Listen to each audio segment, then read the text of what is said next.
تو یہ ایک ایسا منشور ہے جس پر یہ جماعت قائم ہے یا قائم رہ سکتی ہے، حالانکہ اس روح میں یہاں بھی کمی آئی ہے۔ یہ جو اتنی آسانی سے سرنڈر کرنے کی نوبت ہے وہ اس روح کی کمی کی بنیاد پہ۔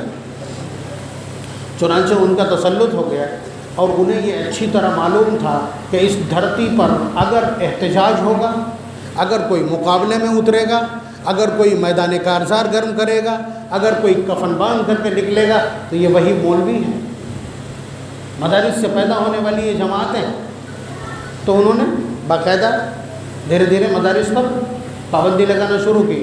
تاریخ تو یہ کہتی ہے کہ جہاں 1949 تک 60,000 مدارس تھے پورے ہندوستان میں، 1883 تک پہنچتے پہنچتے وہ صرف 6,000 بچے۔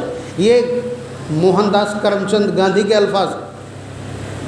بات سمجھ رہے ہیں؟ دھیرے دھیرے پوری طرح سے ان ساری یہ اوقاف سے چلتے تھے، بادشاہوں نے یا نوابوں نے اوقاف دے رکھے تھے، جائیدادیں دے رکھی تھی مدارس کو، ان کے خرچ سے یہ مدارس چل رہے تھے۔ بہار میں، بنگال میں، ٹونک میں، خیر آباد میں، ملتان میں، آگرہ میں، ہر جگہ اس طرح کے مدارس تھے جو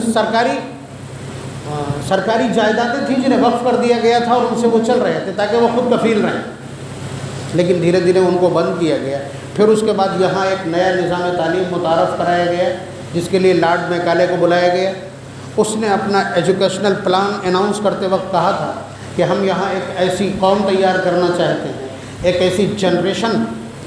ایسی جنریشن پیدا کرنا چاہتے ہیں جو شکل کے اعتبار سے، نیشنلٹی کے اعتبار سے، شہریت کے اعتبار سے تو ہندوستانی اور بھارتی ہوگی، لیکن وہ اپنی مانسکتا اور نظریات کے اعتبار سے انگریز ہوگی۔ یہ جملہ یاد رکھیے گا، لارڈ میکالے کا یہ جملہ یاد رکھیے گا، اور اس پورے ہندوستان میں پھیلے ہوئے اسکول، کالجز اور یونیورسٹیز سے لا کر کے دکھلا دیجئے جو اس پیٹرن سے 1 انچ بھی ہٹا ہوا ہو۔ ہائیلی ایجوکیٹڈ، آپ سمجھ رہے ہیں، جو مذہبیات بھی پڑھ کر کے آیا ہو، اگر اس سے ہٹا ہوا مل جائے تو بتلائیے گا۔ اور یہ نہیں اسکول کالجز کی دین ہے کہ بچے مسلمان ہیں، وہ یہ سمجھتے ہیں کافر ہو جانا گھر بدلنے جیسا سمجھ رہے ہیں، کافر ہو جانا گھر بدلنے جیسا سمجھ رہے ہیں۔ تو اس نے جو اناؤنس کیا تھا تو حضرت نانوتوی رحمۃ اللہ علیہ کے کانوں میں جب یہ بدتمیزی پڑی ہے، اسی کے ذیل میں میں ایک جملہ یہاں پہ کیا نام ہے علماء ہند کا شاندار ماضی سے آپ کی خدمت میں نقل کر دوں۔ 1831 میں شاہ اسماعیل شہید رحمۃ اللہ علیہ اور سید احمد شہید رحمۃ اللہ علیہ کی بالاکوٹ میں جو شہادت ہے، اس میں بہت سارے جانی نقصانات ہوئے تھے۔ تو ان لوگوں کی جو ہمارے جیالے بالاکوٹ کے میدان میں شہید ہوئے تھے، ان کی جو اولاد یتیم ہو گئی تھی، ان لوگوں نے ڈھونڈ کر کے ان بچوں کو ہائر کیا، یہ کہہ کر کے کہ ہم ان بچوں کو تعلیم دیں گے، ہم ان کو روزگار بھی دیں گے اور ہم ان کو زندگی کا نیا سیٹلمنٹ بھی دیں گے۔ یعنی اس اعلان کے ساتھ وہ ان کو لے کر کے آ رہے تھے۔ آپ کو اس جملے میں کوئی درد محسوس نہیں ہوا ہوگا، لیکن حضرت نانوتوی نے اس درد کو محسوس کیا کہ جن کے ماں باپ، جن کا باپ انگریزی استعمار کے خلاف اپنے جسم کے لہو کا آخری قطرہ تک دے کے چلا گیا ہے، اس کی نسلوں کو انگریز کی گودوں میں پلنے کے لیے چھوڑ دیا جائے گا، ان کی نرسری میں جانے کے لیے چھوڑ دیا جائے گا، ان کا ہرکارہ بننے کے لیے چھوڑ دیا جائے گا۔ یہ وہ درد تھا جس درد نے حضرت نانوتوی رحمۃ اللہ علیہ کو کھڑا کیا۔ بات سمجھ رہے ہیں آپ؟ اور حضرت نانوتوی رحمۃ اللہ علیہ نے روح اسلام کو بچانے کے لیے، روح اسلام میں نے بتلا دیا کہ وہ لوگ کیا سمجھتے ہیں کہ اگر بغاوت کہیں سے ہو سکتی ہے، اگر انگریزی تسلط کو کہیں نقصان ہو سکتا ہے، کوئی چیلنج کر سکتا ہے، تو وہ کون ہے؟ یہی ہے۔ اب ان کا خطرہ غلط تو نہیں تھا؟ آپ بتائیے، ان کا خطرہ غلط تو نہیں تھا؟ بالکل صاف تھا نا، سچ تھا کہ ان کی بساط کو الٹا کس نے، ان کی بساط کو پلٹا کس نے؟ ظاہر سی بات ہے، آپ کو معلوم ہے کہ حضرت شیخ الہند کے شاگردوں نے تو حضرت نانوتوی رحمۃ اللہ علیہ نے ایک نیا مزاج متعارف کروایا، اس سے پہلے وقف جائیدادوں سے مدارس چل رہے تھے، چندے کا ایک نظام بنا، اس لیے کہ اگر سرکاری خرچے سے مدارس چلائے جائیں تو سرکاری مدارس تو پہلے سے چل رہے ہیں، اور اگر انگریزی، یہ جملہ یاد رکھیے گا، اگر ہم انگریزی نصاب یہاں پڑھائیں گے، اگر ہم عصری علوم یہاں پڑھائیں گے تو یہ تحصیل حاصل ہے، یعنی حکومت اپنے نظام کے تحت اپنی رقم سے اور اپنے سسٹم سے، اپنے پاور سے، اپنے مینجمنٹ سے پہلے ہی ان ساری تعلیمات اور ان سارے سبجیکٹس کا انتظام کیے ہوئے ہیں.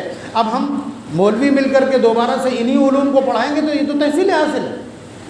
تو اس لیے اس کو بالکل کنارے کر دیا، اس کو حکومت کے لیے چھوڑ دیا، اور صرف یہاں اسلامی شریعت اور اسلامی اقدار کی بقا کے لیے اور نسلوں کے اندر اسلام اور ایمان کو باقی رکھنے کے لیے انہوں نے یہ نیٹ ورک پھیلایا تھا مدارس کا. اور مدارس کے لیے اس کا ماڈل بنا کر کے دیا تھا دارالعلوم دیوبند کو، اور اس کا ایک طرز بنایا تھا کہ یہاں حیات حاکمہ یعنی یعنی اصل جو امپاورمنٹ ہے وہ کمیٹی کا ہو. آپ سمجھ رہے ہیں؟ یہ بہت بنیادی چیز ہے. مدارس کو چلانے میں سب سے بڑی جو چیز ہے وہ یہی ہے کہ پاور کس کا ہوگا. پاور فرد واحد کا نہیں، کسی ایک شخص کے کوئی ایک شخص پاور پوائنٹ نہیں ہوگا، بلکہ شورا ہیئت حاکمہ ہوگی. جہاں جہاں یہ باقی ہے مدارس سرسبز و شاداب ہیں، وہاں آپ کو کسی طرح کی گڑبڑی اور کسی طرح کی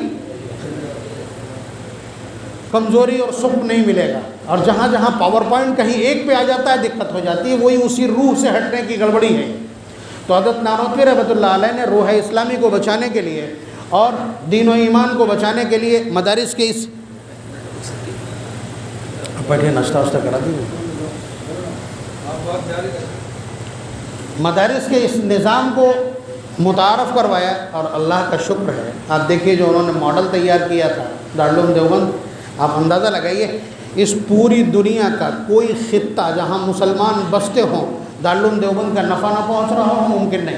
ایک ایسا سرسبز و شاداب سرچشمہ کہ جس کی نالیاں اور جس کی روشنی، جس کا پانی ہر تشنہ کام تک پہنچتا ہے. یہاں جو بیٹھے ہیں یا جو بول رہے ہیں یہ سب اسی نرسری کی دین.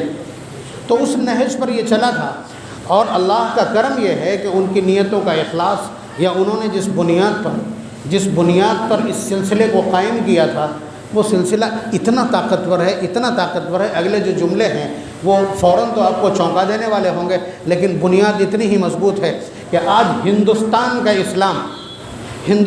اسلام مدینے سے بھی زیادہ خالص اور صاف ستھرا ہے. مکہ مکرمہ سے زیادہ جہاں وہ سب کچھ اترا ہے، جو محبت وحی ہے، جو منزل وحی ہے، جو عرض وحی ہے، عرض القرآن ہے، اس کے باوجود میرا دعویٰ یہ ہے، اور کوئی ڈیبیٹ کرنا چاہے تو میں اس کے لیے کھلے الفاظ میں تیار ہوں. بس ایک جملہ کہہ دینا کافی ہے. ہمارے مفتیان کرام کا فتویٰ آج بھی یہ ہے کہ بغیر داڑھی کا شخص اگر اذان اور اقامت کہے گا تو وہ واجب الاعادہ دہرائی جانا چاہیے. آگے جملہ کہتے ڈر لگتا ہے مگر کہوں گا اس لیے کہ دعویٰ کیا ہے، اس کا ثبوت چاہیے. مسجد نبوی کے مقبرے پر 10 قدم کی دوری پر کھڑا ہوا شخص بغیر داڑھی کے اذان کہتا ہے، تو یہ میرے اس دعوے کی دلیل ہے. فرق صرف اتنا ہے کہ ہم نے سنتوں کو بھی سینے سے ویسے ہی چمٹایا ہے جس طرح ہم فرائض کو چمٹاتے رہے. دارالعلوم دیوبند کا سب سے سخت کالم جسے کوئی بھی ایڈمیشن لینے والا طالب علم پاس آؤٹ کرتا ہے وہ اپنی وضاقتہ، اس کا پاجامہ چیک کرنے والا کھینچ کے دیکھتا ہے کہ لمبا سلوایا ہے ابھی چڑھا لیا، ایسے پہلے مشت ناپ کر کے اس کے بعد بال دیکھتا ہے، داڑھی واقعتاً چھوٹی ہے یا اس نے کاٹی ہے، وہ بتا دے کہ بال کی نوکیں بتا دیں گی کہ کٹا ہے یا نہیں کٹا. تو آپ بتائیے یہ چیزیں اسلامک فنڈامنٹل میں سنت کہلاتی ہے، لیکن اتنی پابندی کرائی جاتی ہے ان لوگوں کو جو یہاں مدارس میں پڑھتے ہیں، تو انہیں سنتوں سے بھی اسی طرح مرصع کیا جاتا ہے جس طرح سے فرائض کی اہمیت سکھلائی جاتی ہے. تو آپ دیکھ رہے ہیں کہ مدارس کی یہ برکت حضرت نانوتوی رحمۃ اللہ علیہ کا یہ منشور آپ کو کہاں پہنچاتا ہے؟ ٹاپ پہ پہنچاتا ہے اس پوری دنیا میں. اور یہ میرے الفاظ ہیں. اس وقت آپ یہاں آنے والے کسی بڑے سے بڑے مفکر، بڑے سے بڑے محدث، بڑے سے بڑے عالم اور بڑی سی بڑی عبقری شخصیت کے خطبات دیکھ لیجیے. کسی کا تأثر جو مصر سے آیا ہو یا جامعہ ام القریٰ سے آیا ہو، مدینہ یونیورسٹی سے آیا ہو، قاہرہ سے آیا، کہیں سے بھی آیا ہو، اور آ کر کے جب یہاں تاثرات دے گا، شیخ سدیس صاحب کا خطبہ جامعہ رشید میں تو یہاں موجود بہت سارے لوگوں نے سنا ہوگا. اورلی انہوں نے 17 ملکوں کا نام گنایا تھا، اسلامی 17 ممالک کا، کہ میں فلاں جگہ فلاں جگہ فلاں جگہ فلاں جگہ گیا، لیکن تمسک بالسنہ میں جو مقام اس ادارے کا ہے پوری دنیا میں کسی کا نہیں۔ یہ الفاظ موجود ہیں، یعنی ائمہ کی پوری جماعت کا صدر، کیبنٹ منتری وہاں شیخ عبد الرحمن السدیس، ان کے الفاظ ہیں، یہ تاثر ہے۔ تو یہ سب کچھ مدارس کی دین ہے، اتنا یاد رکھیے گا۔ اور ابھی بھی آپ نے اسے اور اندازہ لگانا ہو تو آپ یہ بتلائیے کہ اس پوری روئے زمین پر بت پرستی کا سب سے بڑا مرکز کون سا ہے؟ اس پوری روئے زمین پر بت پرستی کا سب سے بڑا مرکز کون سا ہے؟ شرک کا سب سے بڑا مرکز کون سا ہے؟ کفر کہاں سے اگا ہی پاتا ہے؟ بھارت ہی تو ہے جہاں 33 کروڑ پوجے جاتے ہیں۔ آپ بتائیے اس دھرتی پر جہاں سے کفر جنم لیتا ہے، وہاں اشہد ان لا الہ الا اللہ، کمال یہ ہے مدینہ منورہ کو تو نبی اکرم صلی اللہ علیہ وسلم نے اپنی زندگی میں اپنے بحاف پر کفر سے خالی کر دیا تھا، بلکہ فرمایا تھا اخرجوا الیہود والنصارى من جزیرۃ العرب، کہ جزیرہ عرب سے کفر اور تمام شرک کے جراثیم کو پاک کر دو۔ تو مدینہ تو حضور نے خود خالی کر کے دیا، اگر وہاں اشہد ان لا الہ الا اللہ کہہ رہے ہیں تو کمال کا ہے۔ ہم سے پوچھئے گنگا کے کنارے جہاں صبح سے شام تک بتوں کے جیکارے ہیں، شرک کے نعرے ہیں، اور جہاں انبار ہیں بتوں کے، وہاں اشہد ان لا الہ الا اللہ کہنا کہ میں گواہی دیتا ہوں اس کفر کے طوفان میں اللہ کے سوا کوئی معبود نہیں۔ کمال تو یہ ہے نا۔ تو ہندوستان ٹاپ پر ہے اپنی خدمات کے اعتبار سے، لیکن یہ ہماری ڈیوٹی جو ہم پوری کر رہے ہیں، یہ مدارس کی دین ہے، مدارس کی دین ہے۔ لیکن اس وقت تک جب تک ہم مدارس کو اسلامی اقدار کا محافظ اور اس کی چھاونیاں سمجھیں اور ان پر کسی طرح کی آنچ نہ آنے دیں، یہ ایسے اقدار ہیں، اسلام کا یہ ایسا نظام ہے، ہندوستان کے ماتھے پر لگا ہوا یہ ایک ایسا کشقہ ہے، یا اس کے پیشانی پر مدارس کا یہ جھومر ہے جو اس کو پوری انسانی تاریخ میں سب سے ممتاز بناتا ہے۔ آپ بتائیے کہ کہنے کو ہندوستان ہے، کہنے کو یہ بتوں کی بستی ہے، کہنے کو یہ بتوں کا ملک ہے، کہنے کو تو یہ مندروں کی دھرتی ہے، مگر آپ بتلا دیجئے پوری دنیا میں اتنے حفاظ کہیں پائے جاتے ہوں، اتنے علماء کہیں پائے جاتے ہوں، اتنے مدارس کہیں پائے جاتے ہوں، دین کس کی؟ اور یہ اللہ تبارک و تعالیٰ کا اتنا بڑا کرم ہے کہ ایک تو یہ ہے کہ بت پرستی کے چوطرفہ حملوں کے بعد بھی، اس کے علاوہ اپنے جو منافق ہیں ان کے حملوں کے بعد بھی آپ بتلائیے ہماری کمیونٹی کے 97.5% بچے، جو بچے پڑھنے جاتے ہیں، ایجوکیشن سے ریلیٹڈ ہیں، تعلیم میں مصروف ہیں، ان میں سے 97.5% بچے اسکول اور کالجز میں پڑھتے ہیں۔ 2.5% ہیں جو مدارس کے حصے میں آتے ہیں، اور وہ 2.5% بھی وہ ہیں کہ جو بچہ کسی بھی پرائمری اسکول میں نہیں چل سکا اسے لا کر کے مولانا کے حوالے کر دیا۔ یعنی گھر کا جو ناکارہ بچہ ہے، یہ آپ جانتے ہیں اچھی طرح سے جو بات میں کہہ رہا ہوں، لیکن اللہ تبارک و تعالیٰ نے وہ ہنر دیا ہے علماء کو، اس لیے کہ مجاہدات سے عبارت ہے ایک عالم کی زندگی، سوکھی روٹیوں سے چلتا ہے بغیر ناشتے کے، تو اسے آسائش معلوم نہیں ہوتی ہے، خدا کرے یہی سرشت آخر تک باقی رہے۔ تو آپ اندازہ لگائیے کہ وہ اسے بھی تراش کے گندن کر دیتا ہے، اس کی آخرت کا اثاثہ اور متاع بنا دیتا ہے۔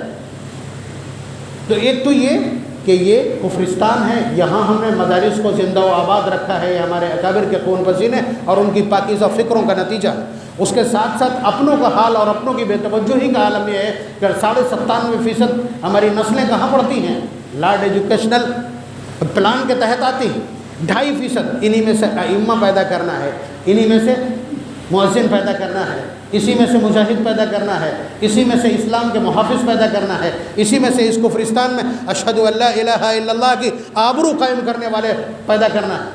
بڑی ذمہ داری ہے، اللہ کا بڑا کرم ہے کہ یہ جیالے اس کو پورا کر رہے ہیں، اور اس کے ساتھ ساتھ اندھا دھند الزامات کا سامنا بھی کرنا ہے، ٹھیک ہے، لیکن انہی راہوں پہ چل کر، انہی راہوں پر چل کر کے منزل ملتی ہے۔ آپ کو معلوم ہے ان الجنت حفت بالمکارہ، کہ جنت کو ناپسندیدہ چیزوں سے گھیرا گیا ہے، وہاں تک پہنچنا ہے تو ہٹو بچو کر کے، کانٹے ہٹا کر کے، راہیں بنا کر کے، آپ سمجھ رہے ہیں؟ انہیں پتھروں پہ چل کے آ سکو تو آ جاؤ، اس گھر کی راہ میں کوئی کہکشاں نہیں۔ نبی اکرم صلی اللہ علیہ وسلم کے الفاظ کہ وَإِنَّ النَّارَ حُفَّتْ بِالشَّهَوَاتِ، کہ بڑی اچھی اچھی چیزوں اور دل آویز چیزوں سے جہنم کو گھیرا گیا ہے، مشکلات سے جنت کو گھیرا گیا۔ تو آپ اندازہ لگائیے کہ مدارس کا یہ ایک نظام ہے، قرآن و سنت کے تحفظ کا یہ نظام ہے، انہیں گھبراہٹ صرف اسی بات کی ہے۔ دیکھیے جنگ آخری پڑاؤ پہ آ چکی ہے، جنگ آخری پڑاؤ پہ آ چکی ہے، آپ کی نوجوان نسل کافر بننے میں بھی کوئی آر محسوس نہیں کر رہی، تو بچا کیا ہے؟ تہذیب کو کب کی گنوا چکے ہیں، تہذیب کب کی گنوا چکے ہیں، ثقافت کب کی گنوا چکے ہیں، عورتیں ننگی ہو چکی ہیں، بے آبرو بے پردہ ہو چکی ہیں، صرف یہ لا الہ الا اللہ کا معاملہ یا آپ کا اور ان کا معاملہ بچا۔ ان کو تو سب کو ہائر کر لیا۔ آپ بتائیے اس وقت آپ فیس بک پہ جائیں گے تو مدرسہ چھاپ یہ ایک کمنٹ بن گیا ہے، یہ ایک کمنٹ بن گیا ہے مدرسہ چھاپ، یعنی ایک نفرت بٹھانے کی کوشش۔ ملا جتنے بھی کارٹون بنائے جا رہے ہیں ان میں ٹوپی لگایا ہوا اور داڑھی والا شخص آپ کو ملے گا۔ وجہ صاف ہے کہ ٹارگیٹ پہ آپ ہیں اس وقت، اس لیے کہ ہماری موجودگی سے پتہ چلتا ہے یہاں مسلمان بھی ہیں، اسلام بھی ہے، مسجدیں بھی ہیں، مدارس بھی ہیں، اقدار بھی ہیں، روایات بھی ہیں، اسلامیت بھی ہے۔ باقی کسی کے وجود سے انہیں کوئی دقت نہیں ہے کہ یہ رام پرکاش ہے یا ابو الحسن ہے، انہیں اس سے مطلب نہیں، دقت آپ سے ہے۔ اور یہ کلچر کہاں سے آتا ہے؟ یہ کلچر کہاں سے آتا ہے؟ یہ کلچر مدارس سے آتا ہے، اس لیے مدارس ٹارگیٹ پہ۔ اس کے علاوہ بہت صاف بات بتلائیں کہ یہ ایک عالمی سازش کا سیکشن ہے۔ آپ کے مدارس کو ٹارگیٹ کیا جانا یہ ایک عالمی سازش کا ایک حصہ ہے۔ وجہ یہ لوگ تو بیچارے نہیں جانتے ہیں، اس لیے کہ اس سے پہلے 96-98 میں بھی ایک بار پوری طرح سے سرچ کر چکے ہیں، تحقیقات کر چکے ہیں، اور ان کی انٹیلیجنس رپورٹ لے چکی ہے کہ مدارس میں کچھ نہیں، کوئی غلط کچھ نہیں سکھایا جاتا، ٹھیک ہے۔ تو وہ والا کالم تو بند ہو گیا، اگر وہ الزام ہوتا تو فوری بند کر سکتے تھے۔ اب یہ قانونی داؤں پیچ، وجہ بالکل صاف ہے کہ نبی اکرم صلی اللہ علیہ وسلم نے بھی فرما دیا کہ ان اللہ یرفع بهذا الکتاب اقواما ویضع به آخرین، کہ اللہ تعالیٰ اسی کتاب یعنی قرآن کے ذریعے سے قوموں کو عروج عطا کرتے ہیں اور اسی کے ذریعے سے دھراتل پر لا کے پٹک دیتے ہیں۔ پارہ نمبر 17 سورہ انبیاء کی ابتدائی آیت ہے، بھی راستے میں یاد تھی بھول گیا میں، اس میں نبی اکرم صلی اللہ علیہ وسلم نے ارشاد فرمایا وَأَنزَلْنَا إِلَيْكَ، اللہ تبارک و تعالیٰ کا ارشاد سورہ انبیاء کی آیت وَأَنزَلْنَا إِلَيْكَ الذِّكْرَ لِتُبَيِّنَ لِلنَّاسِ مَا نُزِّلَ إِلَيْهِمْ، کہ قرآن کریم کو اتارا گیا ہے یہ جب تک باقی رہے گا تمہارا تذکرہ زندہ رہے گا، یعنی قرآن کریم میں تمہارا تذکرہ ہے، قرآن زندہ ہے تمہاری شہرت زندہ ہے، قرآن زندہ ہے تمہاری سیطرت زندہ ہے، قرآن زندہ ہے تمہارا شکوہ زندہ ہے، قرآن زندہ ہے تمہارا اقتدار زندہ ہے، قرآن زندہ ہے تمہاری تہذیب و ثقافت زندہ ہے۔ اور قرآن کو تحفظ کہاں سے فراہم ہوتا ہے؟ اکلوتی جگہ مدارس، اور اس پر ٹرائل ہو چکا ہے۔ آپ کو معلوم ہے کہ رشیا نے اس پر ٹرائل کیا تھا، جس گھر سے قرآن برآمد ہو جاتا تھا سب کو پھانسی دے دی جاتی تھی۔ یہ حالات تک گزر چکے ہیں اسی دنیا میں، لیکن اس کے باوجود لوگوں نے قرآن کریم کو وہاں زندہ رکھنے کی کوشش کی۔ اللہ تبارک و تعالیٰ نے اس چنگاری کو شعلہ جوالا بنا دیا، دسیوں ملک وہاں بن گئے۔ تو ان کو یہ آپ کو معلوم ہے یہاں کی جو ہماری خفیہ ایجنسی را ہے اس کی لیگل ایڈوائزر اسرائیل کی خفیہ ایجنسی موساد، ٹھیک ہے، تو وہ وہاں سے یہ بتلاتے ہیں کہ ان کا غلبہ کن کن چیزوں میں چھپا ہوا، یہ کب سپیریئر ہو سکتے ہیں، کب ان کی سپرمیسی کلیئر ہوگی، کب یہ بالادست ہو جائیں گے، زوراور ہو جائیں گے۔ اس میں سے توحید خالص، تو شرک کے جو پروگرام ہیں ان سب کو یہ کاندھا دیتے ہیں، چاہے چادر چڑھانے کا موقع ہو اور چاہے تعزیہ داری کا موقع ہو، یہ ان کو کاندھا دیتے ہیں۔ اور توحید کے جتنے بھی نعرے ہیں، اذان پر پابندی ہے اور نمازوں کی صفیں باہر نہ لگنے پائے اس پر پابندی، توحید کے جتنے نظام ہیں ان پر پابندی دکھے گی، شرک کا جتنا بھی ملبہ ہے اس پر یہ کاندھا دیتے دکھیں گے۔ وَأَنْتُمُ الْأَعْلَوْنَ إِن كُنتُم مُؤْمِنِينَ کا پس منظر ہے۔ تو یہ سارا کا سارا لیکھا جوکھا وہاں تیار ہوتا ہے پلان۔ یہ تو آپ کو معلوم ہے کہ ایمان والے تنہا ہیں اور باقی سارا کفر ایک جٹ ہے، الکفر ملت واحدہ، حضور کے الفاظ۔ تو ادھر سے لیڈ کون کر رہا ہے؟ یہودیت لیڈ کر رہی، سمجھ لیجیے، یعنی ان کی قیادت، اس جتھے کی قیادت ریسٹ آف دا ورلڈ جتنے بھی ریلیجنس ہیں ان سب کی قیادت کون کر رہا ہے؟ یہودیت کر رہی ہے. اور یہاں آپ تنہا ہیں، یہاں آپ تنہا ہیں، آپ کے پاس کفن ہے اور شہادت آپ کی منزل ہے. یہ والا جو عنوان ہے نا، یہ زندہ رہے گا تو کوئی قریب نہیں بھٹکے گا. آپ بتائیے، شہادت کا مذاق 10 محرم کو پوری دنیا میں سر عام اسی لیے اڑایا جاتا ہے کہ شہادت سے لوگ متنفر ہو جائیں. شہادت اعزاز نہیں، شہادت قابل افسوس ہے.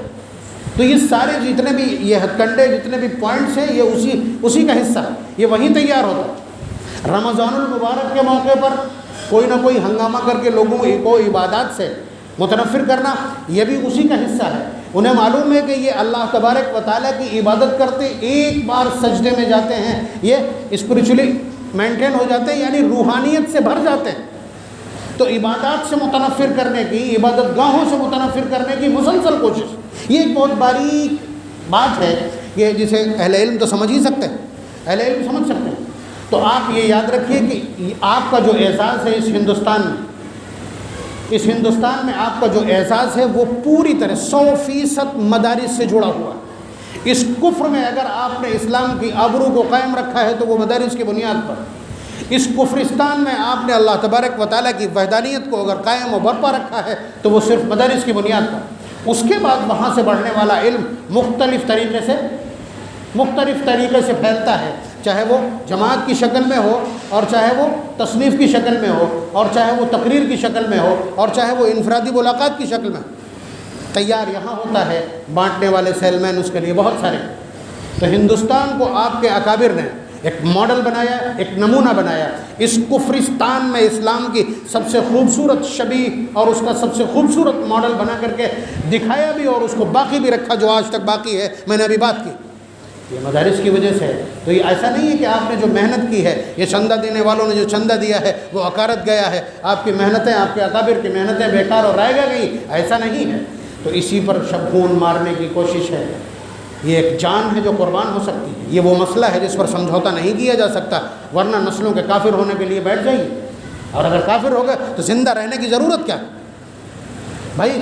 سارا خوف دنیا کا یہی ہے کہ اگر انہیں زیادہ پرتاڑت کیا جائے گا تو پھر یہ ہیں اور لا الہ الا شہادت ہے، ہم آغوش ہو جائیں گے. بہرحال یہ کچھ باتیں تھیں ضرورت کی جو میں نے آپ کی خدمت میں عرض کر دی. مہمان گرامی بھی تشریف لے آئے جن کی اصل بات چیت ہونا ہے.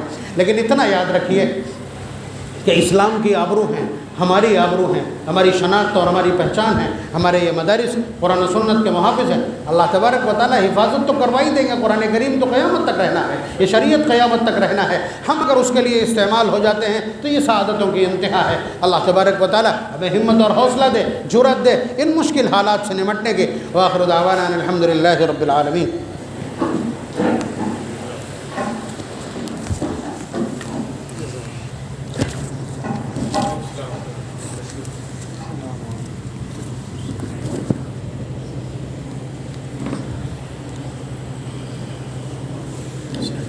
Sí.